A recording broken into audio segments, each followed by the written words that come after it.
नहीं, जब सत्ता पक्ष में रहते हुए नहीं कह रहे हैं, ये विपक्ष नहीं, जनता को सब पता है। जो नेहरू जी ने किया वही पता है, जो इंदिरा जी ने किया वही पता है, जो अटल जी ने किया वही पता है, आज मोदी जी क्या कर रहे हैं वो भी सबको पता है। जो गूगल कीजिए, पहाड़ों पे जो गांव थे ना, पहाड़ों पर जो गांव थे वहां तक बिजली पहुंची है मोदी जी के राज में, वहां तक पहुंची है। 17,000 गांव बिजली से वंचित थे। बेरोजगारी कांग्रेस की टाइम बेरोजगारी नहीं थी क्या? उस टाइम बेरोजगारी थी, कांग्रेस ने कौन सा नौकरी लगा दी थी? मेक इन इंडिया और मेड इन इंडिया के मार्फत से जो योजनाएं, जो कंपनियां, जो काम शुरू हुआ हिंदुस्तान के अंदर, कितने लोगों को रोजगार मिला है। बेरोजगारी बढ़ रही है, उसका क्या? जनसंख्या बढ़ेगी तो बेरोजगारी बढ़नी है, जनसंख्या बढ़ रही है उसके अनुपात में। यहाँ तक कि आरएसएस के चीफ है मोहन भागवत जी, उनका बयान आप लोगों ने सुना होगा। उन्होंने कहा हिंदुस्तान में जो भी मुसलमान रहता है उसका हमारा डीएनए एक है। अब तक इतने सालों में कांग्रेस ने राज करा था और उसके बाद में भी हमारे बच्चे अगर मिट्टी खोदने के लिए जाएं तो ये तो दुर्गति है ना इस देश की। सर आपका क्या नाम? का भी जादू नहीं चल पाया इस मामले में। सर मैं ये कहता हूँ बीजेपी को क्या है, धर्म की राजनीति से ऊपर उठना पड़ेगा, पहली बात। और एक अंग्रेजी में कहावत है जी, self praise needs no recommendations. आप अपने मुंह से इतनी तारीफ़ कर रहे हो मोदी जी, ये मोदी जी अनडाउटेडली बहुत अच्छे लीडर होंगे, इसमें कोई दो राय नहीं है, लेकिन अगर हमें डेमोक्रेसी को बचाना है तो एक मिलीजुली सरकार का होना बहुत ज़रूरी है। मैं आज भी ये बात बड़ी खुल के कहता हूँ, जहाँ जहाँ एक राज हुआ है वहाँ पे डिक्टेटरशिप आ गई है जी, तानाशाही आ गई है, और इसे बचाने के लिए हमें मिलीजुली सरकार ही चाहिए। आप स्टार्टअप इंडिया का डिटेल निकाल लीजिए, बीजेपी ने बहुत अच्छा, बीजेपी क्या है कि वो एक उस तरीके का कार्यक्रम चलाती है कि जैसे गाँव में आज तक किसी ने स्टील का खंभा नहीं लगाया, भाई साहब हम स्टील का खंभा लगाएंगे। मैंने कहा भाई साहब हमारे घर में पानी नहीं आ रहा, बोलो आज से पहले किसी ने खंभा लगाया क्या? हमने लगाया। जाके देखो भाई साहब मेरे घर, मैंने कहा भाई साहब हमारे घर में बिजली नहीं आ रही है, तो बिजली पानी की मुद्दों की समस्या आज तक किसी ने स्टील का खंभा लगाया क्या? बोल नहीं लगाया, वो हमने लगाया। अब उस खंभे का करें क्या, वो आज तक समझ में नहीं आ रहा है। लिपापोती में एक्सपर्ट है भाई। आप देखो ना, मैं एक सिंपल का स्टार्टअप इंडिया का इनका बहुत ज़बरदस्त कैंपेन था। 5वें साल के अंदर 10% स्टार्टअप भी नहीं झेल पा रहे हैं। कल हिडनबर्ग की रिपोर्ट आई है 2 दिन में, अडानी जी दूसरे नंबर से 7वें नंबर पर लुढ़क गए। जब 2014 में बीजेपी की सरकार आई थी, प्रधानमंत्री नरेंद्र मोदी जी बने थे, उस समय 17,000 गांव इस देश में बगैर बिजली के थे। शायद सबको पता होगा, एक घर में बिजली लगाई है। मैं कह रहा हूँ एक घर तो दूर की बात है। पता क्या है, इन्होंने कुछ किया तो है नहीं खुद। मेरी बात सुनिए, मैं मेरे अड़ोस पड़ोस में बता दूं, आप गाँव में जाके देखिए, अगर कोई भी गाँव लाइट से वंचित है तो आप बताइए, दिखाइए। गुजरात का कोई भी गांव नहीं है। जो गूगल कीजिए, पहाड़ों पे जो गांव थे ना, पहाड़ों पर जो गांव थे वहां तक बिजली पहुंची है मोदी जी के राज में, वहां तक पहुंची है। 17,000 गांव बिजली से वंचित थे 2014 से पहले, और आज कोई भी गांव ऐसा नहीं है जहां बिजली नहीं है। जल शक्ति मिशन के द्वारा हर घर नल, ये अभियान चल रहा है पूरे हिंदुस्तान के अंदर, और 2024 तक कोई भी घर ऐसा नहीं बचेगा जिसमें कि पीने का पानी नहीं पहुंचेगा नल के द्वारा। लेकिन साहब कह रहे हैं इस बार आम आदमी पार्टी का आना तय है। तो अच्छी बात है। कुछ नहीं है, भगत लोग हैं, मोदी जी की भक्ति कर रहे हैं और कुछ नहीं है, बिल्कुल झूठ बोल रहे हैं। मैं गुजरात चुनाव में मैं गया, गांव में बिजली पानी तो छोड़ो, सड़कें नहीं है, बिल्कुल एक हकीकत कह रहा हूँ। यहाँ गंगानगर विधानसभा में आप चले गांव की तरफ जाएं, आप गुजरात में आप बता रहे 0 है, फिर भी तो आज देखिए क्या आंकड़े क्या है वहाँ के। आंकड़े की बात, मोरबी में वो जो हादसा हुआ उसके बाद भी इतनी बड़ी बहुमत मिली। देखिए अब ये जनता है, जनता को कुछ नहीं, जनता कुछ भी कर सकती है, बताया ना। इस बार जनता का मन बन गया भी, दो इनको देख लिया ना। जनता मन से थोड़ी चलती है, जनता तो काम देख के कर देगी। काम तो फिर आपको पता है केजरीवाल जी करेंगे। आप बिल्कुल मूर्ख मत समझिए जनता को, जनता बहुत सोच समझ के वोट देती है। उनको पता है कि हमारे हित कहाँ सुरक्षित है, किसको वोट देंगे तो हमारा काम होगा। बाकी मैं भाई साहब की बात से सहमत हूँ, विपक्ष मजबूत होना चाहिए, कोई दो राय नहीं। लोकतंत्र की मजबूती के लिए, लोकतंत्र की कामयाबी के लिए विपक्ष मजबूत होना चाहिए, पर अफसोस है हमारे को इस बात का। क्या करें, तो दो बीजेपी की दो विपक्ष खड़े नहीं हो पा रहे। अब जबरदस्ती थोड़ी उठाएंगे सब हम इनको। तो दो विपक्ष आ गए ना सामने। मैं कह रहा हूँ मजबूत विपक्ष, नेशनल पार्टी हो गई आम आदमी पार्टी। मैं करूँ नेशनल पार्टी, फिर वही बात करो, नेशनल पार्टी होगी, ठीक कर रहे हो, लेकिन लोकसभा में कहाँ है, एक भी एमपी नहीं है। और कहाँ पर आप बात कर रहे हो अभी? सर क्या नाम हुआ? प्रेम खंडेलवाल। सर 2024 के लोकसभा चुनाव में क्या लगता है आपको, किसकी सरकार आएगी इस बार? कांग्रेस की। क्यों आएगी सर?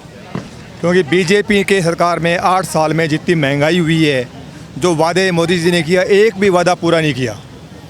मोदी जी ने कहा था कि 2 करोड़ नौजवानों को रोज़गार दूंगा, आज 8 साल हो गए, 16 करोड़ लोगों को रोज़गार दिया नहीं दिया। इन्होंने कहा कि पेट्रोल डीजल के दाम कम करेंगे, पेट्रोल हम 35 रुपये लीटर देंगे, क्या दिया?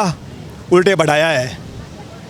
इतने बेरोजगार युवा घूम रहे हैं, काम नहीं है, धंधा लगा दिया, हिंदू मुस्लिम दंगा, नफरत फैलाना, जहर फैलाना और कोई विकास का काम नहीं करना, झूठ बोलना। कोई विकास का कार्य नहीं, झूठ बोलना सिर्फ बीजेपी का काम। तो अपनी अपनी राय है। अब इनको गंगानगर में विकास दिख रहा है, बाकी चीज़ नहीं दिखता। तो अभी अगर आपको क्या लगता है, क्या 2024 के लोकसभा चुनाव में क्या लगता है, इस बार बदलाव होगा या फिर प्रधानमंत्री मोदी एक बार फिर से? मोदी आएंगे फिर। क्यों आएंगे साहब? तो बोल रहे हैं इतनी बेरोजगारी, महंगाई। बेरोजगारी कांग्रेस के टाइम भी बेरोजगारी नहीं थी क्या? उस टाइम बेरोजगारी थी। कांग्रेस ने कौन सी नौकरी लगा दी थी? आप कह रहे हैं जब कांग्रेस थी तब भी तो बेरोजगारी थी। ये सरकार जब आई, आदरणीय मोदी जी ने जनता से वादा किया कि मैं 2 करोड़ को रोजगार दूंगा। क्या 5 लाख को भी रोजगार दिया? नहीं दिया। झूठ बोल के सरकार लेके आए। ये बोल रहे हैं साहब कि झूठ बोल के सरकार बना ली है धोखे में। झूठ तो सही, जो सरकार अपने आती है उसे झूठी बोलती है। कांग्रेस ने कोई झूठ नहीं बोला। जी मेक इन इंडिया और मेड इन इंडिया के मार्फत से जो योजनाएं, जो कंपनियां, जो काम शुरू हुआ हिंदुस्तान के अंदर, कितने लोगों को रोजगार मिला है। अब इनको जानकर नहीं है तो मैं इसका कुछ कह नहीं सकता। और आज हिंदुस्तान में वर्ल्ड के अंदर 2nd नंबर पे आ गया। मोबाइल के मैन्युफैक्चर में हिंदुस्तान वर्ल्ड में 2nd नंबर पे आ गया, जबकि पहले हमारे यहाँ गिनती के मोबाइल बनते थे, बाहर से मंगाते। अभी आपको ध्यान होगा सेमीकंडक्टर जो चिप लगती है उसके लिए बहुत बड़ा कारखाना गुजरात में लग रहा है, ताइवान के सहयोग के साथ। Made in India.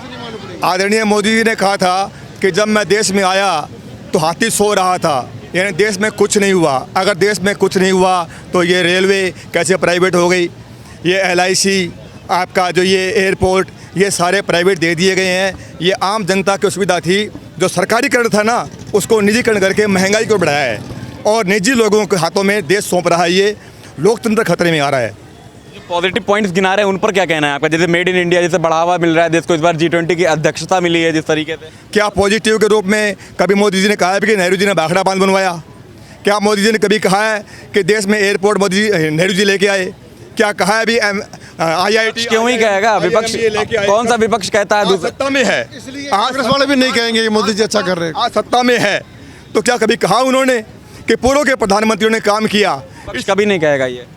नहीं, जब सत्ता पक्ष में रहते हुए नहीं कह रहे हैं ये। विपक्ष नहीं, जनता को सब पता है। जो नेहरू जी ने किया वही पता है, जो इंदिरा जी ने किया वही पता है, जो अटल जी ने किया वही पता है। आज मोदी जी क्या कर रहे हैं वो भी सबको पता है। आज तो नहीं है। आज क्या है, मीडिया मैनेज हो गया है। आप जैसे मीडिया 1-2 घूम रहे हैं। आज सरकार से सवाल पूछो, सवाल पूछते ही एंटी नेशनल, देशद्रोही, हिंदू विरोधी, पाकिस्तानी ये तगमा मिलता है। ये तगमा कौन बांटता है? भाजपा के प्रवक्ता, भाजपा के नेता और खुद प्रधानमंत्री मोदी जी भी, कि जिनको देश में गलत लगता है तो पाकिस्तान चले जाएं। क्यों चले जाए पाकिस्तान भाई? ये हिंदुस्तान हमारा है। जिन लोगों ने देश की आज़ादी में कुछ नहीं किया, आज वो अपने आप कह रहे हम देश भगत हैं। अभी एक फिल्म चल रही है गांधी और गोडसे। गोडसे को पिस्तौल चलाना आता था क्या? कभी उसने किसी अंग्रेज को मारा? नहीं मारा। क्या लगते थे अंग्रेज उसके? अंग्रेजों के सहयोगी थे ये। आज अंग्रेजों के सहयोगी गोरे अंग्रेज चले गए और काले अंग्रेज हिंदुस्तान में बैठ करके। उसने क्यों मारा था? हैं? उसने क्यों मारा? वो पागल था, एक आतंकवादी था और अंतर्मन से घायल आदमी था वो, और वो शिकार हुआ था किसी का। गोडसे ने अपनी बुद्धि से काम नहीं किया, वो किसी का शिकार था। आज इन नेताओं के बच्चे विदेशों में जा रहे हैं और हमारे बच्चों को ये लाठियां दे के शाखाओं में। साहब आप इतिहास में चले गए, इतिहास में नहीं 2024 में जाना है हमको। उनकी जो बात करते हैं वो भी बिल्कुल झूठा प्रचार है। भारतीय जनता पार्टी ने कभी नहीं कहा कि पाकिस्तान चले जाओ। यहाँ तक कि RSS के चीफ है मोहन भागवत जी, उनका बयान आप लोगों ने सुना होगा। उन्होंने कहा हिंदुस्तान में जो भी मुसलमान रहता है उसका हमारा DNA एक है, उनके पूर्वज एक थे और उन्हें भी हिंदुस्तान में रहने का। फिर गुजरात में टिकट क्यों नहीं दिए गए?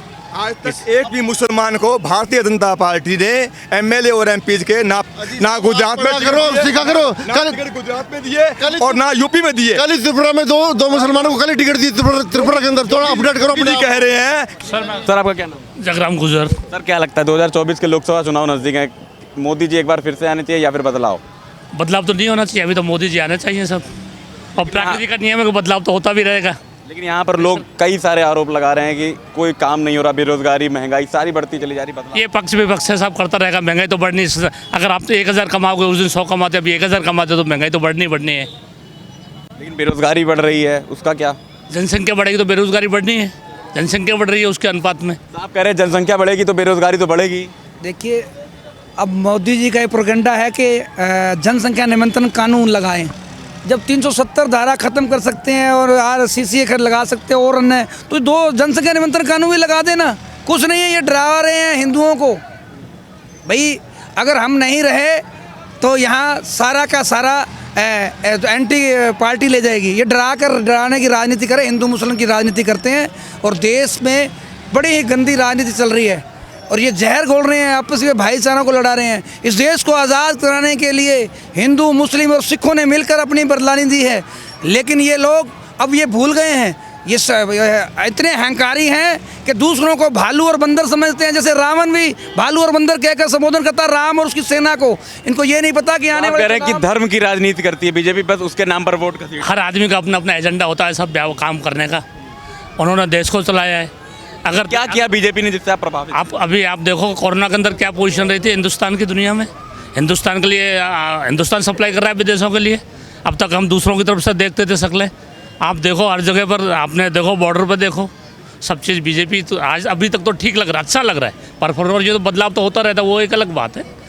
अब तक इतने सालों में कांग्रेस ने राज करा था और उसके बाद में भी हमारे बच्चे अगर मिट्टी खोदने के लिए जाएँ तो ये तो दुर्गति है ना इस देश की। हमें आगे जाना चाहिए। क्यों? ये कोई 10 साल की तो कोई महंगाई नहीं है, 10 साल की कोई बेरोजगारी नहीं है। ये तो पूरी देश आज़ाद हुआ। हमारे साथ में जो देश इजराइल आज़ाद हुआ वो कहाँ है, वो क्यों नहीं हुए? हम कहीं ना कहीं आप कुछ कह रहे हैं। महंगाई की बात करते हैं यार। 70 के दशक में फिल्म आई थी रोटी कपड़ा और मकान। आप तो उसमें मुझे लगता है पैदा भी नहीं हुए होंगे। उसमें इंदिरा गांधी के समय की बात है साहब। उसमें गाना था, बाकी कुछ बच्चा जो महंगाई मार गई। इतनी महंगाई और बेरोजगारी उस समय थी जो 74 के आंदोलन से पहले की बात बता रहा हूँ आपको। वो शाम को भूल गए, आज कह रहे महंगाई है। अरे देश कहाँ से कहाँ पहुँच गया। दूसरी बात, ये धर्म की बात करते हैं। एक भी योजना बता दीजिए ऐसी जो सरकार ने बनाई हो और धर्म के आधार पर मुसलमानों को लाभ नहीं मिला हो या ईसाइयों को नहीं मिला हो, सिर्फ हिंदुओं के लिए कोई योजना बनाई है तो बता दीजिए। पूरे हिंदुस्तान में किसी भी राज्य के अंदर, चाहे योगी आदित्यनाथ की सरकार हो चाहे नरेंद्र मोदी की सरकार हो, जो सरकारी योजनाओं का लाभ मिला है हर धर्म हर जाति के लोगों को मिला है बिना किसी भेदभाव के। ये दादा आम आदमी पार्टी के सक्रिय कार्यकर्ता लग रहे हैं और लगातार आरोप लगा रहे हैं कि हर जगह अपना विजय पताका फहरा रहे हैं। पंजाब में फहराया और हर जगह फहराते जाएंगे धीरे धीरे। लोकतंत्र है, सबको अपनी बात करने का अधिकार है। बात नहीं, दावा ठोक रहे हैं। बिल्कुल दावा भी कर सकते हैं। मैं तो ये तो प्रधानमंत्री का दावा भी कर रहे हैं, जबकि MP एक भी नहीं जीता इनका। तो दावा करने में तो कोई बुराई नहीं है।